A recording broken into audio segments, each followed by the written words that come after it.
பசுபதியாய நமக.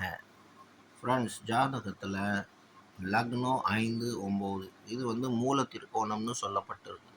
இந்த மூல திருக்கோணம் உள்ள சுவாமி கிரகங்கள் எந்த இடத்துல பிளேஸ்மெண்ட் ஆகிருக்குன்னு பார்க்கணும். ஃபார் எக்ஸாம்பிள் பார்த்தீங்கன்னா 5ஆம் இடத்துல பிளேஸ்மெண்ட் ஆகிருக்கு. லக்னத்துக்கு கூடிய கிரகம்னா அந்த ஜாதகன் பிறந்த அப்புறம் தான் அவங்க அப்பாவோட ப்ரோக்ரஸ் உயரத்துக்கு போகும். அதே மாதிரி 9ஆம் அதிபதி உள்ள பிளேஸ்மெண்ட் உள்ள கிரகம் 10ஆம் இடத்துல இருக்குன்னா அப்போது ஃபாதரை நல்லா உயர்த்தி விடும்.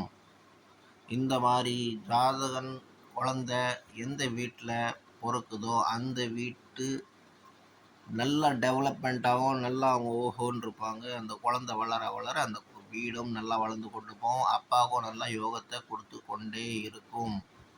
இந்த மாதிரி அமைப்பு உங்கள் ஜாதகத்தில் இருக்கான்னு பாருங்கள். நந்தீஸ்வராய நமக.